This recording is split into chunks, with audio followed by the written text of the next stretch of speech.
The broadcast is now starting. All attendees are in listen-only mode. Okay, hi everybody. Thank you so much for joining our webinar session today. My name is Ali. This is the second one of these webinar sessions that we're doing, and we're talking about communicating through change. We're going to be here for half an hour today, and we do have everybody's audio turned off, so we won't be able to hear anything coming through your microphones. I saw I think it was a tweet or a meme that said having your mic unmuted or having your mic on is the new reply all when it comes to office etiquette. So we've muted everybody today, but the best place to ask any questions, let any of our panelists know that you want to spend a little bit of time talking about something, is in the chat area. And that's also where you can let us know if you're having any problems. So there is the chat area, and on the control panel or the little nav panel that you've got with the software we're using, you should see chat down the bottom. And Dan, who is a CX manager at Isentia, he's just going to be keeping an eye on those questions. So if you need a hand with anything or something's not working for you, let Dan know via the chat area. All right, so we're going to be together for the next half an hour or so today, and we did the first one of these webinar series last week, and it feels like a lot has changed in the world since then. There's a lot going on. Sometimes it can be really overwhelming. So I've said on the slide, grab a coffee, but I know we've got people tuning in from New Zealand. So I think at 4:30 p.m. there, it would almost be appropriate to say that anyone in New Zealand can grab a wine as well. I know Ngaire's tuning in from New Zealand. I don't know if she's got a wine off camera somewhere. But the reason that we started this webinar series was because there's so much going on at the moment. It can be really overwhelming. There can be a lot of anxiety, uncertainty, and this is a way for us to all connect. We're going to talk about what's going on in the world, but also the best ways that we can all work and connect in a time of massive change, which I think I keep saying. So my name's Ali. I'm going to be your host today. I'm the CX director at Isentia. We've also got Bec Brown with us today, and Bec Brown is the founder and the managing director at the comms department. And Bec has been a professional communicator for 20 years, I think. So she is a really great person to come and speak with us on that theme of communicating through change. How can we communicate through this, what we're all going through? And so she's the founder and the managing director at the comms department. I think she's been working remotely for the whole time she's been running that business. So she's been running that PR, corporate comms, crisis management agency for 8 years. So I'm really looking forward to hearing some of her advice. And we also have with us today Ngaire Crawford, who is our Australia and New Zealand Insights Director for Isentia. And Ngaire runs our media research division. And I've had to write this down. She's also the chair of the Global Young Leaders Group for AMAC. And AMAC is the International Association for the Measurement and Evaluation of Communication. So communication and any data that comes around communicating, that is very much Ngaire's bag as well. So I'm going to stop talking and I'm going to hand over to Ngaire. And today we are talking about working from home. And this isn't the normal working from home. We are working from home in the middle of a really big thing that's happening globally. And so what I'm going to hand over to Ngaire is to talk about how is the media reflecting what we're doing and how we're working. Thank you, Ngaire. Hi everyone. Yep, as Ali mentioned, I am dialing in from New Zealand. I think we're on day nine of full lockdown, which means that we don't really leave our houses, and I can't actually even do any online shopping. So that's been quite the personal confrontation for me. I am just going to talk quite briefly around what working from home and that idea looks like online. Mostly because I think there's not any major surprises in terms of what media coverage is saying about working from home, but I think the idea of working from home is indicative of some of the traps that you can fall into in communications around how important it is to still be really aware of your surroundings and being really aware of the context in which you're communicating. So essentially, the mainstream media is very much focusing on how you productively work from home and how you mitigate risk in working from home. So two very mainstream topics that you would expect to see in traditional media. So it's very much around tips and advice on how you manage your teams, how you be productive, and also a lot around data security. As you would have seen, there's quite a few interesting stories around apps like House Party and whether or not Zoom is a secure platform. Those types of things are certainly hot topics of media discussion at the moment in terms of working from home. Comparatively to social media, a lot of that is really around the sharing tips and jokes and memes about trying to work from home in a full house. I certainly can't guarantee that either my 5-year-old or my husband or my dog won't randomly appear in this screen somewhere. So if they do, apologies. Yeah, you just have to kind of get used to that new way of working, I guess. I also really love Google Trends data because it is a weird little window on the world in terms of what people are looking at. In Australia and New Zealand, when people are searching around working from home, what we're all looking for is memes. We're looking for memes to share. We're looking to just connect with each other in a humorous way at the moment. I have some of those fun memes on the next slide if you want to flick through to them, Ali. I think everyone remembers the BBC guy. Pretty sure that's what I'm envisioning to happening behind me today. I think one of the interesting things about this is I love memes. I think they're a great way to connect, and there is this there's this really interesting thing about people being concerned about their kids busting in and how you entertain kids and how you entertain yourself. One of the things I think is interesting about this part of the world is that it's slightly different to the conversation that we see in other parts of the world. What you do see more in Southeast Asia particularly is this really interesting discussion around internet and good connectivity being a basic human right. The same way that you would view food and electricity, you should view internet the same way. So there's that kind of slight difference there. And memes are fun, but I think one of the things that I tend to encourage people to do a lot when I'm working with clients is to just go a little bit further and dig a little bit deeper. So outside of all of these very broad views on productivity and risk and whether or not your kids are going to bust in on your webinar, or there's some great articles around what your camera background says about you and all of those types of things, is if you dig a little bit deeper into the data, you can see some of these really underlying themes that I think are only going to get more prominent in the next couple of weeks. If you want to flick to the next slide, Ali. And amongst all of this coverage around sharing jokes and tips and memes, one of the things that's really interesting is that actually discussions and references of mental health to mental health have increased about 400% from February to March.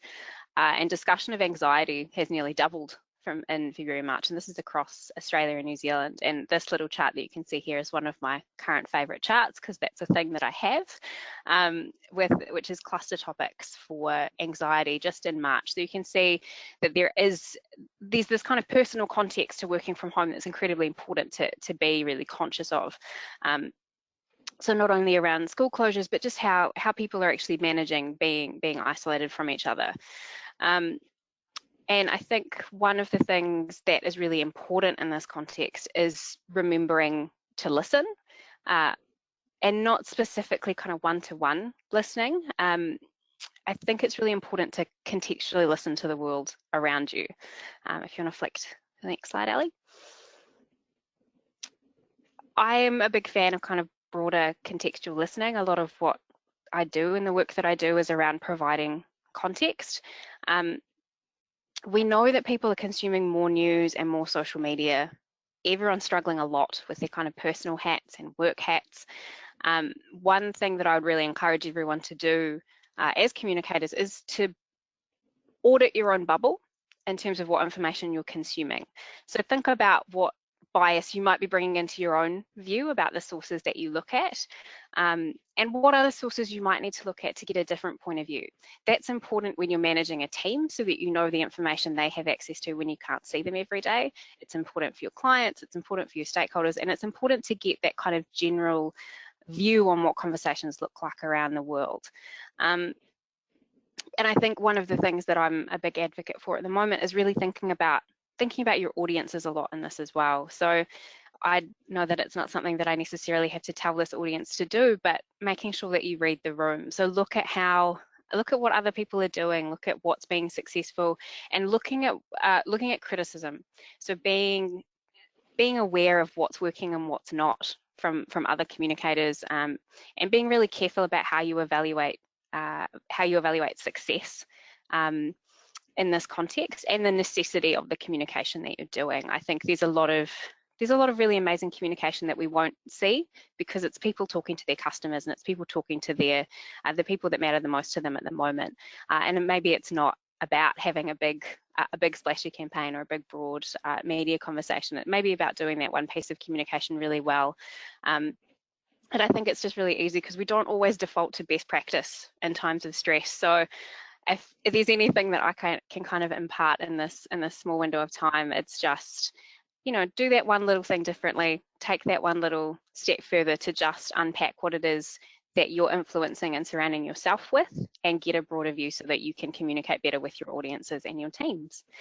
So that's my little nugget of info for today, and I'll pass on to Bec. Thank you. Thanks, Ngaire. That was really interesting. I appreciate the info you've just given us. I'm sitting here actually thinking about it too much. I should probably actually start concentrating about what I'm about to start talking about. Both Ali and Ngaire, you have just touched on something that's very, very important for us all to remember, and that is the fact that we are going through very, very unusual times. So even though I've worked from home and run my business for the last 8 years remotely with the entire team across Sydney, Melbourne and Brisbane all working remotely, these are really unusual times. And so while I'm going to give some really great tips that we've learned over the last 8 years, particularly the ones that I learned in year 1, and the reason I learned them was because I did everything wrong and I learned by my mistakes of exactly what not to do. So I think it's really important that we acknowledge that, yes, this is what we're doing now, and the tips I'm going to give you are applicable. However, they're not. We are in unusual times, so that's the best thing. I'm going to stop for 2 seconds because I'm going to say this straight up. I've got a cat running around right now. I'm just going to get the cat out of the room.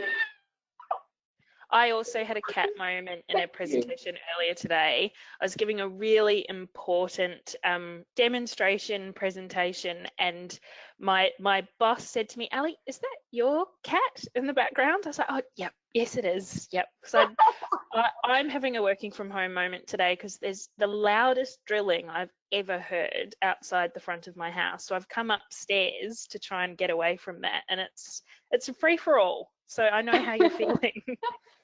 It's so funny because as well, I think one of the really interesting take homes that I've always known from having a team is that we're in one another's homes, which means you develop a much closer personal relationship with your team very, very quickly. And my team and I have always been incredibly close, and it's amazing. But in the last 2 weeks, suddenly we are closer than ever with our clients. We're closer than ever with our media. We're closer with our business partners. And I would never usually, like in my last 8 years of doing business, if I was ever on a video conference call, that cat would literally be running across my table. Nobody would even know. But right now, I feel like everybody's relaxed a little bit. The guards have come down, and it's actually okay to say things like this. Now, one thing I do want to say is, okay, so it's definitely unusual times. However, these tips will be applicable for everybody, no matter what you're going through. So we've got 4 key things that we want to cover off. These 4 things are interconnected, they flow together, and it's really funny as well because Ngaire, they're very spot on with that map that you just showed with what everybody's kind of talking about at the moment. Number 1 is your productivity, managing your productivity. Number 2 is managing how you communicate. Number 3, very closely connected to communicating, is managing your team. And number 4 is managing your mental health. The productivity, communicating, teamwork, and mental health. Your productivity is all about making sure that you've got your space set up, get your working space set up. The number one thing really is your workstation. If you're used to working with 2 screens, try and get 2 screens. If you're used to using a remote mouse and keyboard, make sure that you do that. Don't think that you can just work off your tiny little laptop and that you'll get used to it and it'll be business as usual, because it definitely won't. So do whatever you can to do that. If you've got a spare room or an office, fantastic, good on you. If you don't, just make a space where you want to do it. It could be your living room, it could be in your bedroom, it could be on the couch, but make sure that's your one set working area. The big thing to make sure you don't do is allow your workspace to take over your whole house. That's going to flow into your mental health, which we'll touch on a little bit later. The other thing about your productivity, so once you've got your workstation set, and the other thing too is, you know, people are going to have internet problems. I've never, in the last 8 years, again, of doing business, my internet's been amazing. In the last 2 weeks, the internet's been terrible. And I think it's because everybody's working from home and dear old NBN's not coping very well. So it's, everybody's cutting one another a little bit of slack, which is great. Putting some structure into your day is going to be a godsend. So it's very, I feel like now we've been doing this for long enough. A lot of us have been working from home for at least a week, at least. And I feel like that's your novelty period, and you can sleep in a bit and you could roll out of bed and then kind of get into work and you could be in your pajamas. We've been doing it for a week now, it's time to get really serious. So the very best thing you can do is set a start time, set a finish time to your day. Sure, there might be a bit of creep at the end of the day if you're answering time-sensitive emails or phone calls, but really try and structure those days and then lock in touch points throughout the day for your meals. Make sure you're having lunch away from your desk. Leave your workstation, go somewhere else. Ideally, hop outside, like if you're allowed to be outside at the moment, head out, get some fresh air, eat away from your desk, and then come back refreshed as well. Within that structure, try and perhaps do some things that you would usually do. So if at 10 or 11 in the morning you'd usually go with a friend to go and get a coffee, go and do that.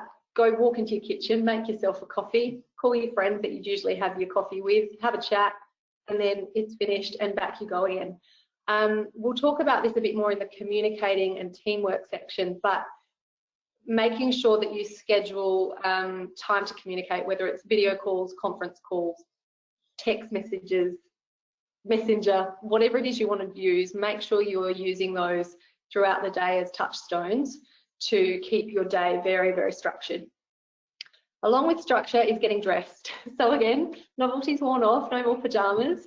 I'm sure as well, like I'm sure you've all been having video conferences with your boss, and you're not going to be doing that in your pajamas, clearly. If you're servicing clients, chances are you'll need to jump onto a video call with them at the drop of a hat. So it's about always looking a bit professional. I always tend to put my shoes on to start my day, and then at the end of the day, that's another touch point for me. I kick my shoes off and that's when my day is ended. And that really helps when you're in a small space to just signify that you've finished your day. What else? Okay, so that's all about dress, just kind of dressing the part. If you usually do your hair and makeup, do your hair and makeup.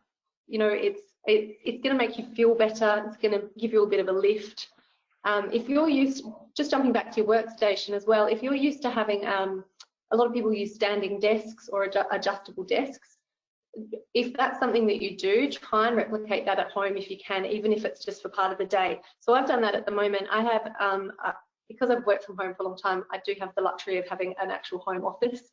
And I have my home office has an adjustable desk, and I'm either up or down at that just working away, but I tend to come out into the living room area where the light's slightly better too and do video calls. And again, I'm standing up, I've got my laptop up on a bench, and I feel like I'm not sitting down, I'm not tired, I'm not hunched over my desk. Gives you a bit more freedom. And it's those very small tweaks that you can make that are going to make you more productive because you physically are feeling better as well.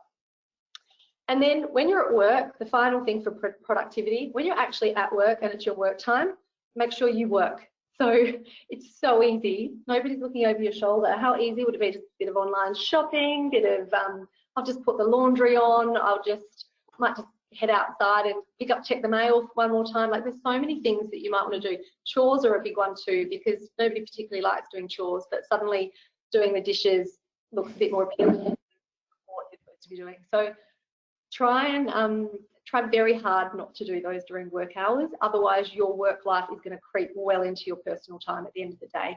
I have a rule that if I can't get something done in the time it takes to put the kettle on to make a cup of tea, which often might mean ducking to the laundry to put the washing on, that's as far as I go.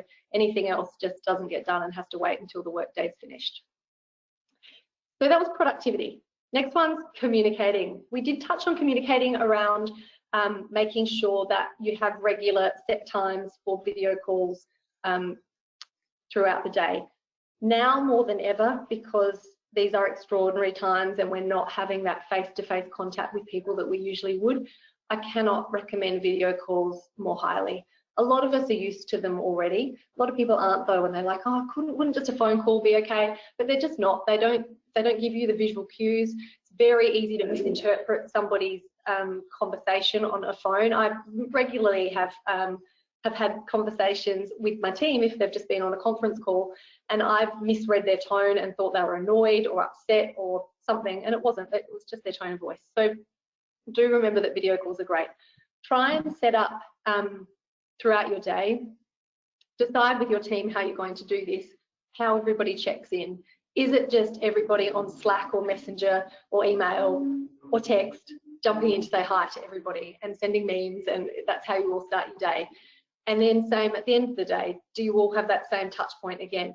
I do think it's very important. We've always had Monday meetings, Friday meetings to top and tail the week. We always obviously have meetings throughout the week as well, but when we have those two, Monday, Friday, everybody says hello, how was the weekend, what's going on?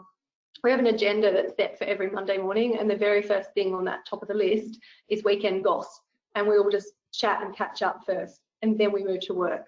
And on a Friday afternoon, the last thing on the agenda, we talk through all of our clients and do everything we need to, and then the final one is, what are you doing on the weekend? And we all talk about it, and then we head off and enjoy our weekends.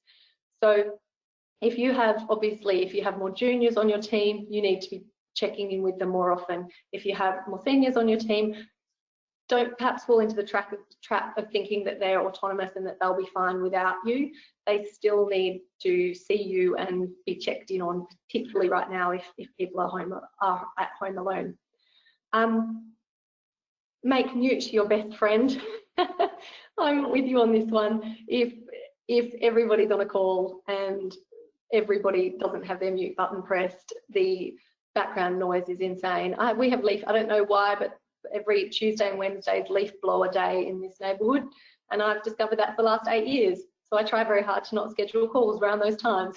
But you're going to pick up small things in your own neighbourhood that will affect your background noise. But if in doubt, just stick your mute on. What's the next one? Keep it social and collaborative. So sometimes that's the other thing. People were concerned initially when they all started working remotely that they wouldn't be able to connect enough to collaborate and have creative brainstorms, or how do you actually do that? And it's honestly as simple as locking in a meeting time and sitting and having a brainstorm just as you would if you were all sitting in a boardroom together, or if you were all out to lunch together. It just comes down to booking the time in to do it. There's also things like Mural, which is like a sticky note kind of app which you can use, which is really great for creatives. We've used that a lot as well. The other thing too, obviously, we're all sharing houses. Well, not all of us, but a lot of people are sharing houses with others.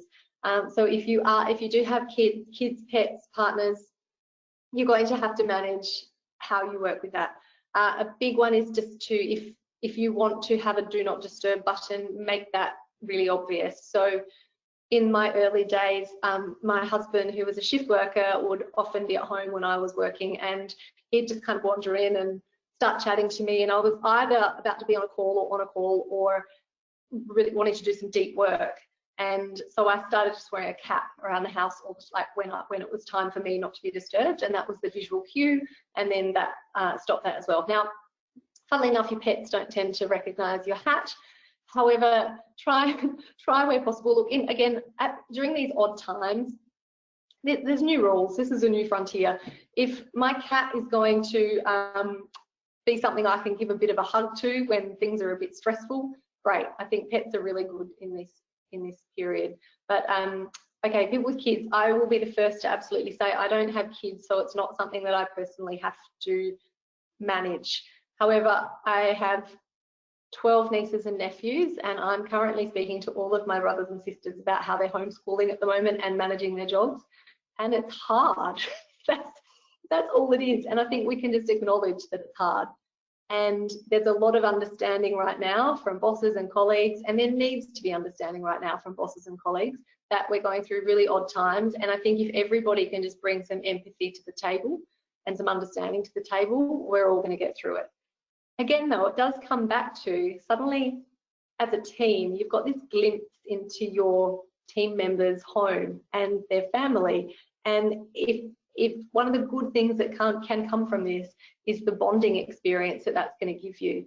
So if you do view that with an empathetic lens, I think that's going to be great. I mean, long term, when we get through all of this and we're all back in the office and you know your colleagues' kids really well, like it's a really lovely thing. So that one flows into teamwork a little bit as well. Check in on your teams, trust that they are working. There's a lot of trust involved right now. I've had several CEOs have a bit of a chat to me asking how do I know that my team are working?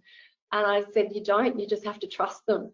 And it's going to be pretty obvious if they're not working because the work's not going to get done. So just realize that that's what's going on. The other thing too is, you know, you're working with professionals, and I actually think particularly in times of struggle like this now, everyone just steps up. I'm so impressed. I'm not seeing people slacking off. I'm seeing quite the opposite. I'm seeing people go the extra mile to pull together and work as a team. So I think a lot of bosses are understanding that at the moment.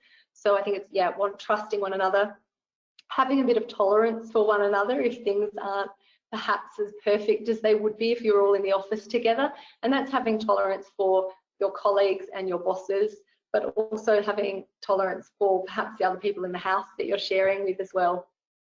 And then support is the other one. Trust, tolerance, and support. Support is just support one another, check in with one another. Like I said, when we have our agenda of our weekly whips and we talk about what's coming up and what's not, we have on the agenda, yes, we'll have our catch-up weekend GOS catch-up. At the start of every whip that we're having every day at the moment, we're just, number one is how are we all going? Are you okay? Is there anything you need? What do you want to talk about? So right now, more than ever, I think that's a huge one. This flows into mental health. Sorry, I realise I've been talking for a little while too. This flows into mental health. Do whatever you need to do to keep your mental health at its peak at the moment. It might be eating healthy, fresh, nutritious food. It might be making sure you're exercising. It will definitely be connecting with other people, seeing them on video calls so that you're actually getting that one-on-one interaction with other people. It's getting enough sleep. I have heard a lot from a lot of different clients and colleagues who are saying that they have been really like just going to bed a bit later than usual, probably because they think they don't have a commute the next day. Try really hard to get back into your normal sleep routine of getting up and going to bed at similar times, because that will be really helpful. Go easy on the alcohol at night if you are drinking. It's a depressive at the end of the day, and right now, I don't think that's going to be the best thing for anybody. Waking up the next day after you've had one too many glasses of wine, when you're stuck in your own house and you can't hang out with your colleagues to kind of joke about it, is very demoralizing, and it's not something that you're going to want to do, and that's going to mess with everything. It'll mess with your productivity, it'll mess with your communication, it's going to mess with everything. So that would be my advice on that one. And yeah, get up, move around your house, stand at your standing desk a bit more. And when I say standing desk, literally it could be a box on a table, whatever you need to do, one thing I've seen more than ever, which is so exciting to see, is how adaptable and creative and inventive everybody has been in adapting to these new ways, and everybody's showing these new resourceful ways of doing things. So yeah, I think that is probably it for me. So productivity, communication, teamwork, and mental health. If you can just start to manage those with as much empathy as you possibly can, I think you'll be onto a winner.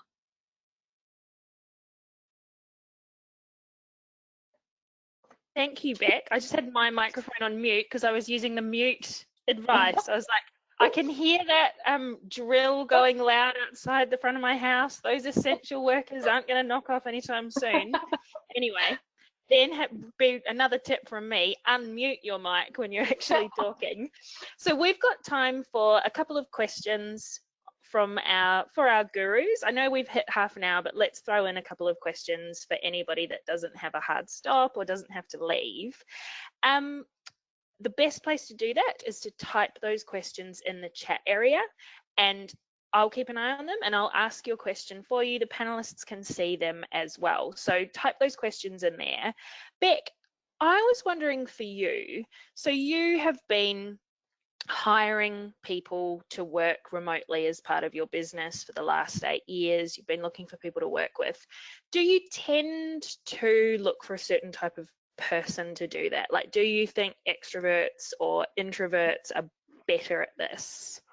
That's a really good question. Introverts and extroverts. So my definition, let's say the definition of an introvert and extrovert is that it's where they get their energy from. So an introvert tends to restore their batteries by being alone or with one other person, whereas extroverts need that external stimulation to feel like they've got that buzz and that they're on.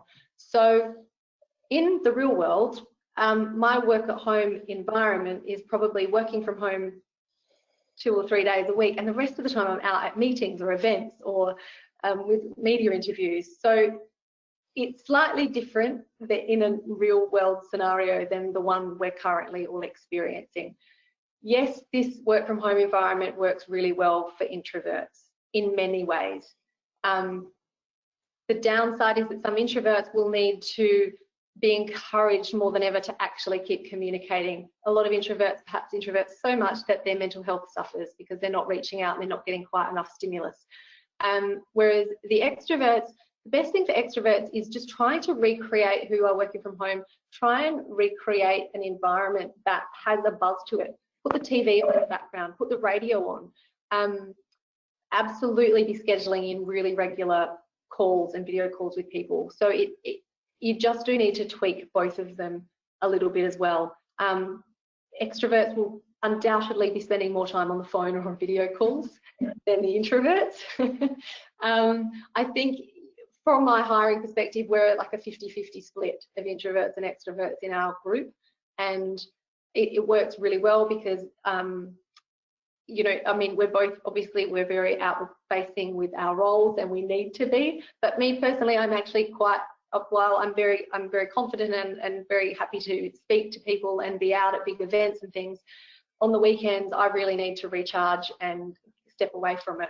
One of the reasons we set up our business to be remote was because working in the PR industry is 24/7, and I was finding that being 24/7 all the time and in an office, I was never at home, I never saw my husband, and I just felt like I had zero work-life balance. So by working remotely, I could manage both of those things. We also look after the PR for Australian Radio Network, which means our 10 live stations around the country start at 6 a.m. And if I had to throw in a commute to that as well, I would just never ever be at home. So sometimes it's making your clients work for you in this particular instance as well. Sorry, I think I've really over answered your question. No, I think that makes sense. I guess that it's unusual circumstances and there are ways that we can make it work, whatever our style is. It did make me laugh though. I've spent the entire of the last 3 weeks on the phone and on a video conference, like more than not. We do have another question that's come through the chat area, and this is a question. New Zealand government seem to get a lot of very clear communication out very quickly. do the speakers have any views on how this was achievable? Ooh. Ngaire, you're actually in New Zealand. What have you noticed? Yeah, I think New Zealand government certainly really have been doing a very good job. From my perspective, it's not perfect. Nothing's perfect in this current scenario. But what they're doing really well is there is a real clarity and responsiveness that seems to be sticking. In terms of how they've set up their update and press conference cadences, and how they, from what I can tell, spend a lot of time looking at what questions are still unanswered and then trying to very directly address that the next day. Also, in terms of government responses, because I'm across two quite different government responses, there does seem to be a clearer organised structure in terms of a response team and the way that they are all on message and communicating together. There is that one voice that I think, especially when you do make a comparison to Australian government, where there are the different layers of federal and state, things are getting complicated and messy and a little bit lost in all of those layers. So that is something that New Zealand government are doing really well. What do you think, Bec? Like, what can people do themselves to communicate clearly like that in this kind of scenario? It's really how can you prepare? Yeah, it's a lot of the preparation for really clear and fast communication comes in the relationship that you have with your client, or with, let's say it's the government, with the team, to be able to very quickly decide on what you're going to say, and then you can get it. Then you can decide how you're going to say it, and then you can decide how you're going to get it out. So the challenge for brands who weren't clear to begin with is only going to get murkier and harder unless they tighten up and pull together. Brands we're very fortunate, just as an example with our clients, we report directly only ever to the CEO and or the CMO. We don't report to anyone junior than that, because there's no point, because we can't make change quickly enough. If something needs to happen immediately, I need to be able to pick the phone up to the CEO and say, this is what we want to do, can we do it? And they will say yes or no, and then we move ahead. And I think that's probably the problem when you've got layers of communicators or layers of government or layers of decision makers. By the time you get to the top, the situation's changed and it's too late. So then you're either going out with an old message, or you don't communicate because you have to go backpedal again and start all over again. So trying to keep the lines of command as short as possible, and asking, if you don't have those short lines of command, ask if you can. Ask if you say, these are extraordinary circumstances, how can we make this shorter so that we're faster? Because turning around big ships when you're at the back of the boat instead of standing at the front with the captain is impossible. That's really excellent advice. This is probably the last question that we've got time for. Then I'll let everybody get on with the rest of their afternoons. There's a question from Kate, who's asked any tips for those with school-age kids at home, and she's feeling torn between multiple roles. I'm not surprised, that's so hard. Yeah. My sister, I've been speaking to my sister this morning, who, funnily enough, is a school teacher, so it's probably a bit easier for her in some ways. But she is just juggling, like, again, it's coming down to communicating. So she's putting really strict, she's created a blackboard situation in her home of saying, this is the structure for today, these are the rules everybody's playing by. These and schedule rest breaks as well. So it could be, this is when you have your lunch break, and I'm going to have my lunch break then too, and we're going to hang out together. And then it's time for me to go back to work, and your child goes back too. Now, it depends on the age of your children, obviously, and how happy they are to be doing their work or whatever it is that they want to be doing. But if would that work with your 5-year-old Ngaire? How's it going for you? Not quite like that. Kate, I feel you. It's hard. The first couple of days I was working at home, my daughter kept coming in and was leaving me notes under the door, because she just kind of couldn't fathom, why are we in the same house, but I'm on holiday, but you're working. So that's taken quite a lot of time for us to get into the rhythm of. And I haven't kind of hyper structured her day. My husband can't work through this current lockdown, so he is kind of taking the lead on a lot of that stuff. But what we do is kind of plan out, what do you want to do with the day? Okay, so how are we going to do it? What is it going to look like? When are you going to help dad outside? When are you going to, do the school videos that school have sent through? So she's got a little bit of control over what she does every day. But also, I mean, she's 5. This isn't going to be forever, and we'll all be fine. So just be nice to yourself and do whatever you have to do to get through your day. Yeah, it's so true. And ask for help. Like, say to your team, guys, we're struggling here, but my little one is not working. This is not working, and my little one is coming in and talking to me every 5 minutes. I'm really sorry, but I need to block out some time to deal with this at the moment. Just ask for help. That's the biggest thing that I've learned with my team and trying to teach them as well, is if you are struggling, put your hand up. Like, that's the only way people know that you need a hand, because we're all in separate spaces and nobody's going to know. So yeah, Kate, just ask for help when you need it. and now is the perfect time to ask for help. And during this, we're all going to have bad days, we're all going to have off days, but we're all doing this kind of bizarre situation together. Thank you so much for your questions. Thank you so much, Ngaire. Thank you so much, Bec. I really enjoyed chatting with you both. That's definitely all we've got time for today. We have gone over time a little bit. We're going to keep doing this webinar series. We've got a couple of other amazing speakers scheduled, and next week we're going to be talking to Rochelle Courtney from Share to Dignity. If you haven't heard of Share to Dignity before, they are a charity that work with homeless women, and they are aiming to end period poverty. So we're going to talk to Rochelle about what it's like to be working for a charity right now and some of the work and the communicating that they've been doing. So we'll send around a recording of this session if you wanted to share it with anybody, and an invite to the session with Rochelle probably early next week, because it's getting a little bit close to the pointy end of Friday and we'll need to process that. So thank you so much, everybody who came along today. Look after yourselves, be nice to yourselves, and we will see you in our next session. Thank you so much to our panelists as well. Thanks, Ali. Thank you. Bye.